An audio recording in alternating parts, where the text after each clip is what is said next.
58세 과부가 친구의 강요로 탄 수상한 버스. 그곳에서 만난 62세 남자와의 충격적인 하루.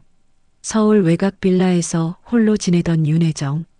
남편을 떠나보낸 지 3년 매일 남편 사진 앞에 커피를 올리며 의미 없는 하루를 보내고 있었다.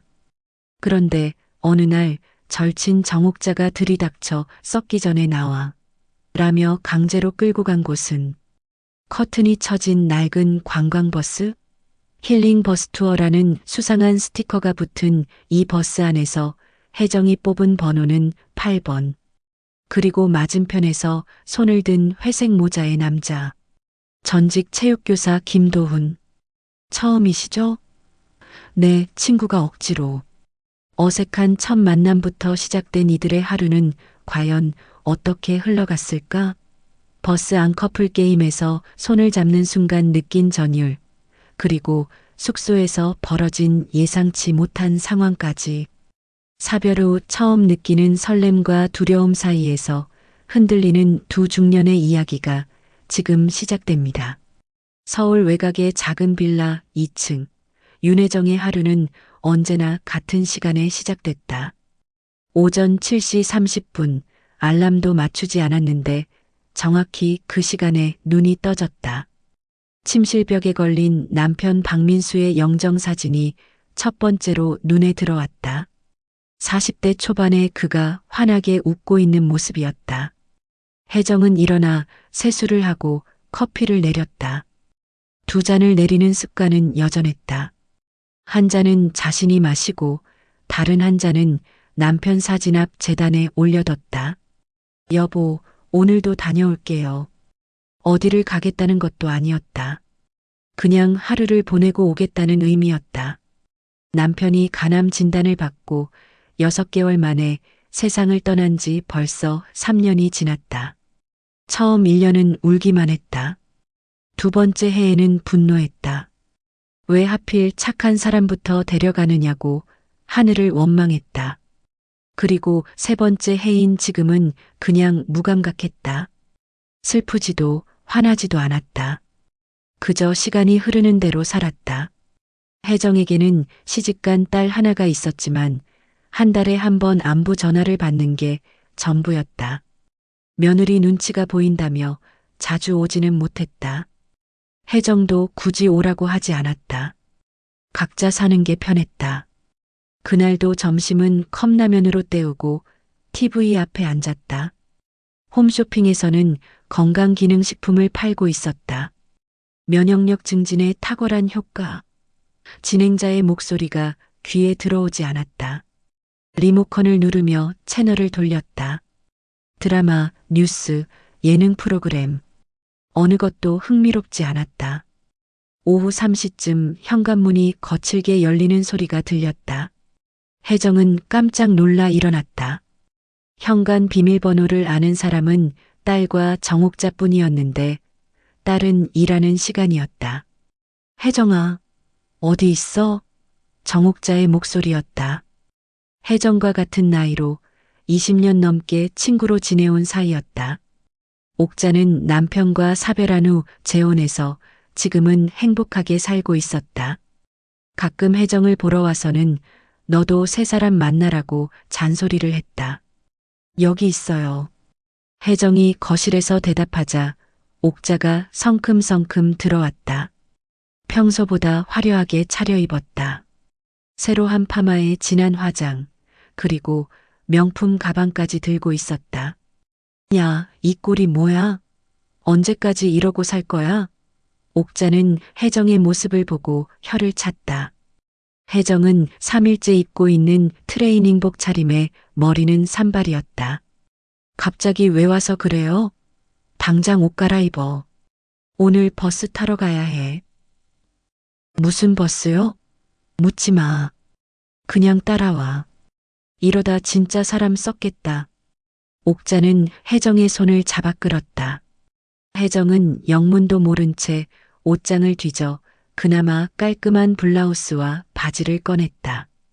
화장도 대충 하고 머리도 빗었다. 거울 속에 자신이 낯설었다. 언제부터인가 자신을 돌보는 일을 멈췄던 것 같았다. 어디 가는 건데요? 적어도 말은 해줘야죠. 가면 알아. 재밌을 거야. 옥자는 미소를 지으며 혜정의 팔을 끌었다. 둘이 나온 곳은 동네 입구 버스 정류장이었다.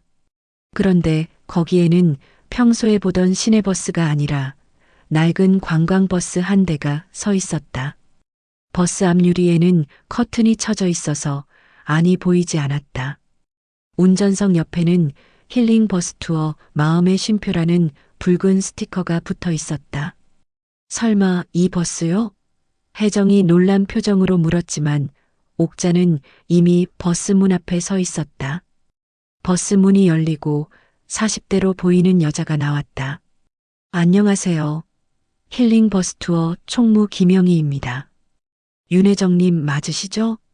혜정은 고개를 끄덕였다. 뭔가 이상했지만 이미 옥자가 등을 밀고 있었다. 자, 들어가세요. 오늘 하루 재밌게 보내실 거예요. 혜정은 마지못해 버스에 올랐다.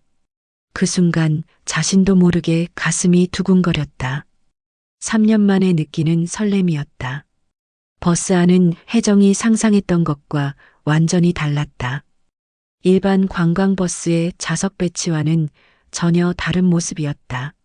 좌석들이 서로 마주보는 형태로 배치되어 있었고 각 좌석 사이에는 작은 테이블이 놓여 있었다. 테이블 위에는 와인잔과 와인 한 병, 그리고 간단한 안주들이 준비되어 있었다. 전체적으로 카페나 바 같은 분위기였다. 어머, 이게 뭐예요? 혜정이 놀라서 중얼거리자 옥자가 속삭였다. 힐링 투어라고 하더라고. 혼자 사는 중년들끼리 하루 여행하는 거래. 괜찮지? 버스 안에는 이미 10명 정도의 사람들이 앉아 있었다. 모두 50대에서 60대로 보이는 중년들이었다. 남녀 비율은 반반 정도였다. 다들 어색해하며 서로를 의식하고 있는 듯했다. 총무 김영희가 앞쪽에서 마이크를 들고 말했다. 자, 여러분. 오늘 힐링 버스 투어에 참여해 주셔서 감사합니다. 저희는 지금부터 강원도 춘천으로 향할 예정이고요. 오늘 하루는 특별한 규칙이 있습니다. 사람들이 관심을 보이며 총무를 바라봤다. 첫째, 이름도 나이도 과거도 묻지 마세요. 오늘은 그냥 지금 이 순간만 즐기시면 됩니다. 둘째, 잠시 후 번호를 뽑으실 텐데 같은 번호끼리 짝이 되어서 하루를 함께 보내시게 됩니다. 혜정은 당황했다. 이런 거라는 말을 미리 해줬어야 하는 거 아닌가. 옥자를 쳐다봤지만 옥자는 모른 척하며 창밖을 보고 있었다. 자, 그럼 번호 뽑기를 시작하겠습니다. 여성분들부터 뽑아주세요. 총무가 파란 봉투를 들고 돌아다녔다. 혜정의 차례가 왔다. 손을 넣어 종이 한 장을 뽑았다. 8번이라고 적혀 있었다. 8번 남성분 계신가요? 총무가 외쳤다. 잠시 조용하더니 버스 뒤쪽에서 한 남자가 조심스럽게 손을 들었다. 저 8번입니다. 혜정이 뒤를 돌아보니 회색 모자를 쓴 남자가 서 있었다. 키는 보통이고 체격은 약간 마른 편이었다. 나이는 60대 초반쯤 되어 보였다. 눈매가 부드럽고 웃을 때 깊은 주름이 잡히는 얼굴이었다. 무엇보다 눈빛이 착해 보였다. 남자가 앞으로 나와 혜정 맞은편에 앉았다. 두 사람은 어색하게 서로를 바라봤다. 안녕하세요. 남자가 먼저 인사했다. 목소리가 낮고 차분했다. 안녕하세요. 혜정도 어색하게 인사를 받았다. 처음이시죠? 이런 투어. 네, 친구가 억지로 끌고 와서. 아, 저도요. 혼자 있는 걸 못 봐주겠다고 하더라고요. 남자가 쓴웃음을 지었다. 그제야 혜정이 조금 안심했다. 자신만 영문도 모르고 온 게 아니었다. 저는, 이름을 말하면 안 되나요? 규칙상 안 된다고 하네요. 그냥 오늘 하루만 번호로 불러야 한대요. 그럼 8번씩? 네, 8번씩. 둘이 동시에 웃었다. 어색하지만 나쁘지 않은 시작이었다. 버스가 출발하자 총무가 다시 마이크를 들었다. 자, 이제 출발합니다. 첫 번째 목적지까지는 2시간 정도 걸리니까 그동안 짝과 편하게 대화해 보세요. 와인도 마시시고 음악도 들으시고요. 은은한 재즈 음악이 흘러나왔다. 다른 커플들도 조금씩 대화를 시작했다. 어떤 커플은 벌써 와인을 따르고 있었다. 와인 드실래요? 남자가 물었다. 아니요, 저는 술을 잘 못해서. 그럼 물이라도 드세요. 남자가 생수병을 열어 혜정의 컵에 따라줬다. 섬세한 배려였다. 감사합니다. 전 옛날에 교사였어요. 중학교에서 체육을 가르쳤죠. 아, 그래서 목소리가 좋으시구나. 지금은 퇴직해서 혼자 지내고 있어요. 아이들도 다 결혼해서 독립했고요. 혜정도 조금씩 마음을 열었다. 저도 비슷해요. 딸 하나 있는데 시집가서 잘 살고 있어요. 대화가 이어지면서 분위기가 한결 편해졌다. 남자의 이름은 나중에야 알게 되었지만 김도훈이라는 62세의 전직 체육교사였다.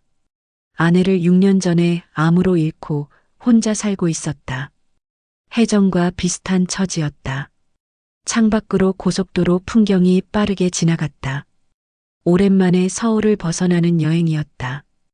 혜정은 마음 한구석이 설레는 것을 느꼈다. 3년 만에 느끼는 감정이었다. 버스가 고속도로를 달리기 시작하자 분위기가 한결 활기차졌다. 은은했던 재즈 음악은 경쾌한 팝송으로 바뀌었고 곳곳에서 웃음소리가 터져나왔다. 다른 커플들은 벌써 와인잔을 부딪히며 농담을 주고받고 있었다. 60대 부부처럼 보이는 커플은 옛날 가요를 함께 부르고 있었고 50대 커플은 스마트폰으로 서로 사진을 찍어주고 있었다. 혜정과 도훈만이 여전히 어색한 침묵 속에 있었다. 도훈은 계속 창밖만 바라보고 있었고 혜정은 테이블 위에 와인잔만 만지작거리고 있었다. 자, 여러분. 총무 김영희가 다시 마이크를 들고 일어났다. 이제 첫 번째 게임을 해볼까요? 짝과의 친밀도를 높이는 시간입니다. 사람들이 관심을 보이며 총무를 바라봤다. 혜정은 게임이라는 말에 긴장했다. 간단합니다. 짝과 손을 잡고 10초 동안 서로의 눈을 마주보는 거예요. 단 웃으면 안 됩니다. 웃는 사람은 벌칙이 있어요. 우와 곳곳에서 탄성과 웃음소리가 터져나왔다. 자, 그럼 시작할게요. 하나, 둘, 셋. 혜정은 당황했다. 손을 잡는다고? 남편이 아닌 다른 남자와 손을 잡아본 지가 언제인지 기억도 나지 않았다. 도훈도 마찬가지로 머뭇거리고 있었다. 죄송합니다. 도훈이 조심스럽게 손을 내밀었다. 혜정도 떨리는 마음으로 손을 내밀었다. 두 손이 맞닿는 순간 혜정의 심장이 미친 듯이 뛰기 시작했다. 따뜻했다. 오래 일한 손이라는 게 느껴졌다. 굳은 살이 있었지만 부드러웠다. 무엇보다 따뜻했다. 혜정은 지난 3년 동안 이렇게 따뜻한 온기를 느껴본 적이 없었다. 도훈의 눈을 바라봤다. 갈색빛 눈동자가 부드럽게 빛나고 있었다. 그 눈에서 자신과 같은 외로움과 그리움을 읽을 수 있었다. 5, 6, 7. 총무가 숫자를 세고 있었지만 혜정에게는 들리지 않았다. 도훈의 손에서 전해지는 온기만이 온몸으로 퍼져가고 있었다. 8, 9, 10. 끝. 혜정은 화들짝 놀라며 손을 놓았다. 도훈도 마찬가지였다. 둘 다 얼굴이 빨갛게 달아올라 있었다. 우리 8번 커플, 끝까지 안 웃었네요. 박수. 사람들이 박수를 쳤다. 혜정은 더욱 얼굴이 빨개졌다. 손이 많이 차네요. 도훈이 작은 목소리로 속삭였다. 그 짧은 말에 혜정의 가슴 어딘가가 무너져 내리는 기분이었다. 언제부터인가 자신이 얼마나 차가워져 있었는지 깨달았다. 몸도 마음도. 버스 안의 분위기는 점점 더 자유로워졌다. 몇몇 커플들은 벌써 술에 취해 있었고 어떤 커플은 과거 이야기를 나누고 있었다. 규칙 따위는 이미 잊혀진 지 오래였다. 혜정과 도훈은 여전히 조심스러웠다. 손을 잡았던 순간의 충격이 아직 가시지 않았다. 죄송해요. 제가 너무 차가웠죠? 혜정이 먼저 말을 꺼냈다. 아니에요. 저도 오랜만이라서 떨렸어요. 오랜만이라는 게 아내가 세상을 떠난 지 6년 됐거든요. 도훈의 목소리가 낮아졌다. 혜정도 고개를 끄덕였다. 저도요. 남편이 3년 전에 두 사람 사이에 묘한 공감대가 형성됐다. 같은 아픔을 겪은 사람들만이 느낄 수 있는 그런 것이었다. 시간이 흐르자 버스 안의 조명이 어두워지기 시작했다. 커튼도 더 두껍게 쳐졌다. 밤이 되자 분위기가 더욱 은밀해졌다. 주변에서는 속삭임과 웃음소리가 가득했다. 좀 추우시지 않아요? 도훈이 물었다. 에어컨이 세게 나오고 있었다. 조금요. 제 재킷을 걸치세요. 도훈이 자신의 얇은 재킷을 벗어 혜정의 어깨에 걸쳐줬다. 그의 체온과 은은한 향수 냄새가 함께 전해졌다. 감사해요. 그 순간 도훈이 조심스럽게 혜정의 손을 잡았다. 이번에는 게임이 아니었다. 자발적인 것이었다. 괜찮으세요? 네. 그냥 떨려요. 저도요. 두 사람은 그렇게 손을 맞잡고 있었다. 주변의 소음은 점점 멀어져 갔다. 오직 서로의 체온만이 느껴졌다. 혜정은 남편이 죽은 후 처음으로 마음이 따뜻해지는 것을 느꼈다. 3년간 얼어붙어 있던 가슴 어딘가가 서서히 녹아내리고 있었다. 도훈의 손가락이 혜정의 손가락과 자연스럽게 끼워졌다. 그 순간 오랫동안 잊고 지냈던 온기가 손끝에서 다시 살아났다. 밤이 깊어갈수록 두 사람의 마음도 더욱 가까워져 갔다. 새벽 2시 버스가 강원도 춘천의 한 휴게소에 멈췄다.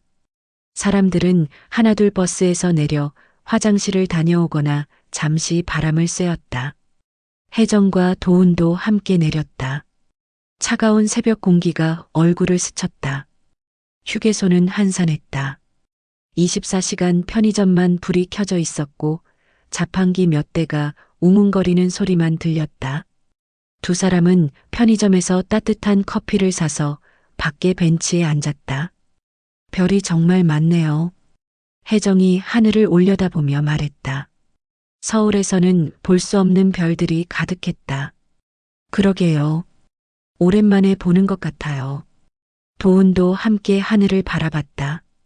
두 사람 사이에는 편안한 침묵이 흘렀다. 아까 말씀하신 게 맞죠? 부인분이 6년 전에. 혜정이 조심스럽게 물었다. 네. 암이었어요. 유방암에서 시작해서 다른 곳으로 전이됐죠. 도훈의 목소리에 아직도 아픔이 묻어 있었다. 많이 힘드셨겠어요. 처음 2년은 정말 어떻게 살았는지 기억도 안 나요. 퇴직하고 집에만 있으면서 술만 마셨어요. 아이들이 걱정해서 이런저런 모임에 나가라고 하더라고요. 혜정은 그의 말을 조용히 들었다.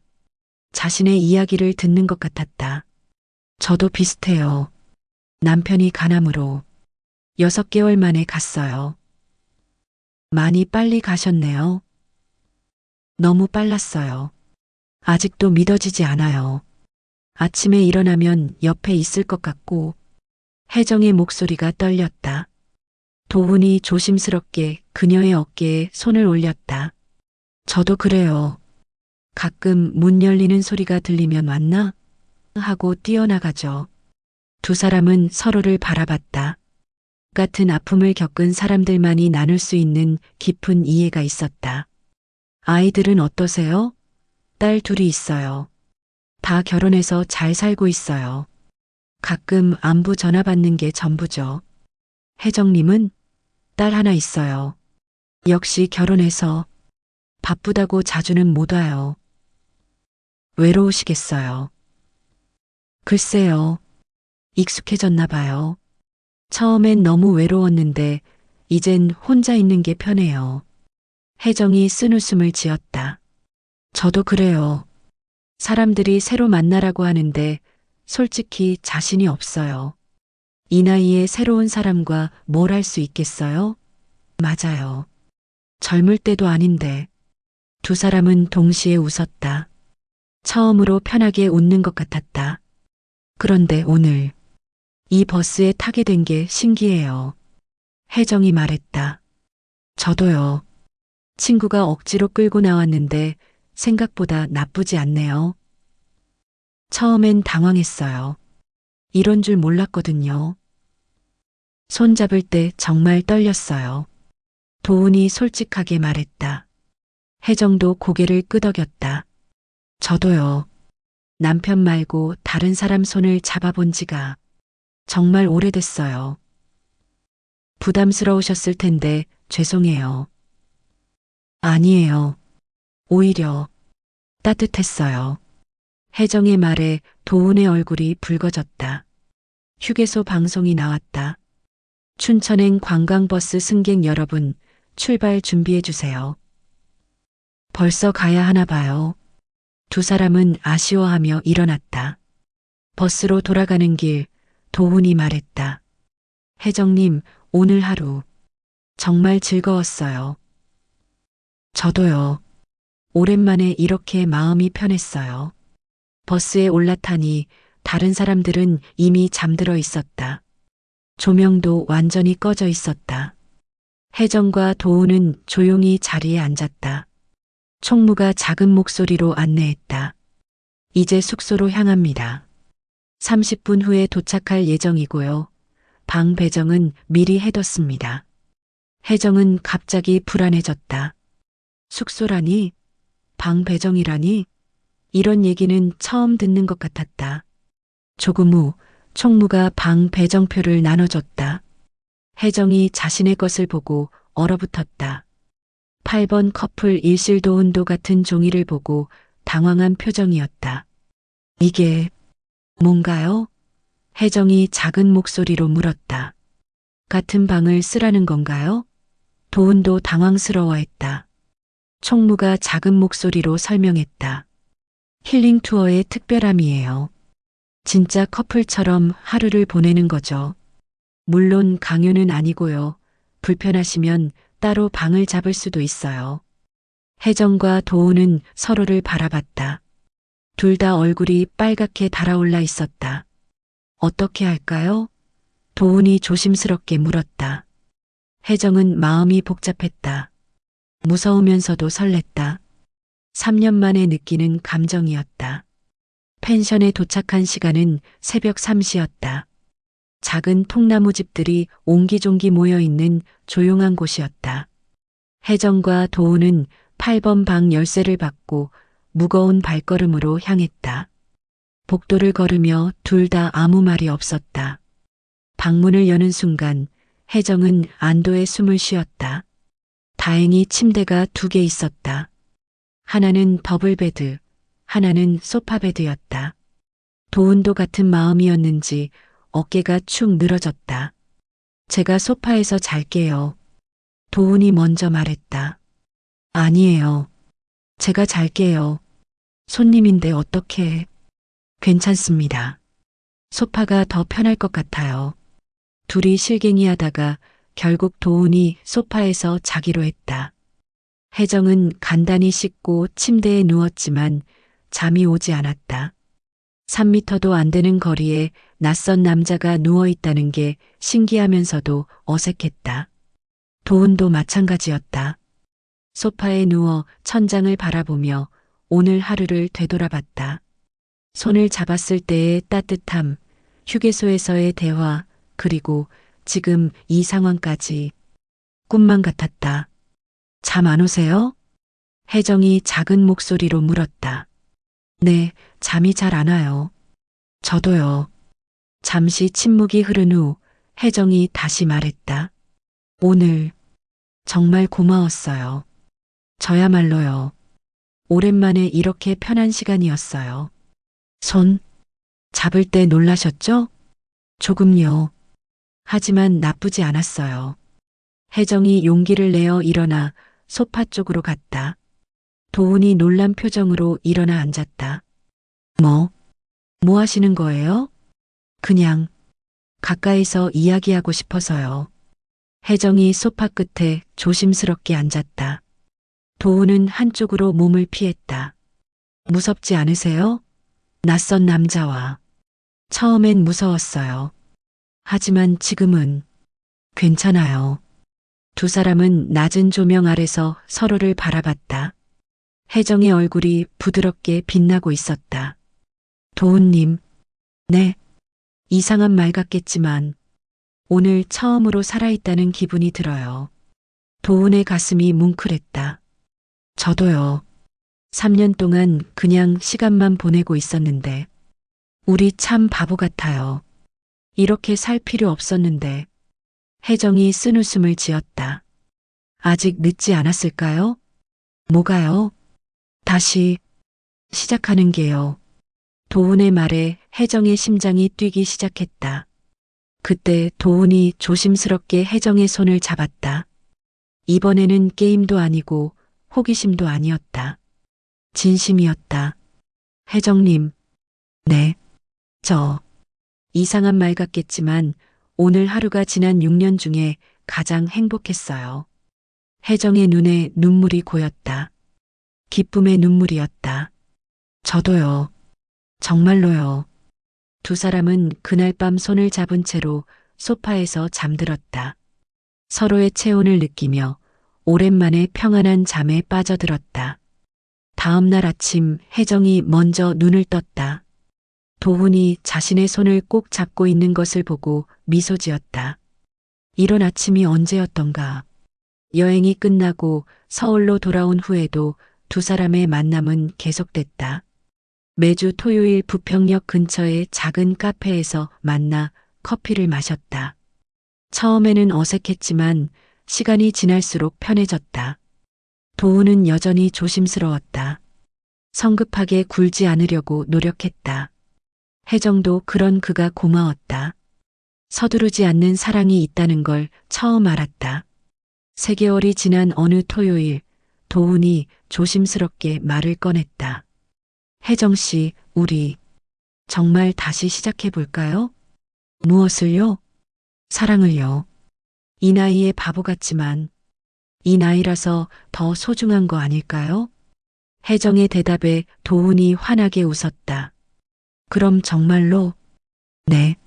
천천히 우리 속도로요. 6개월 후 두 사람은 조용한 결혼식을 올렸다. 양쪽 자녀들과 친구 정옥자만이 참석한 소박한 식이었다. 화려하지 않았지만 진심이 담긴 결혼식이었다. 주례를 맡은 목사님이 물었다. 신랑 김도훈 씨, 신부를 평생 사랑하시겠습니까? 네, 남은 인생 동안 소중히 사랑하겠습니다. 신부 윤혜정 씨, 신랑을 평생 사랑하시겠습니까? 네, 함께 행복하게 살겠습니다. 두 사람이 손을 잡는 순간 혜정은 그날 버스에서 처음 손을 잡았던 순간을 떠올렸다. 그때의 떨림이 지금도 그대로였다. 식이 끝나고 사람들이 축하해 줄 때 혜정이 도훈에게 속삭였다. 만약 그 여행을 안 갔다면 어땠을까요? 그럼 당신을 못 만났겠죠. 그랬다면 정말 아까웠을 거예요. 도훈이 혜정의 손을 꼭 잡았다. 이제 시작이에요. 우리의 새로운 계절이요. 그날 혜정은 마음속으로 다짐했다. 사랑은 나이를 묻지 않는다. 다만 용기를 기다릴 뿐이다. 58세와 62세에 찾은 새로운 사랑. 그들의 인생 제2막이 이제 막 시작된 것이었다.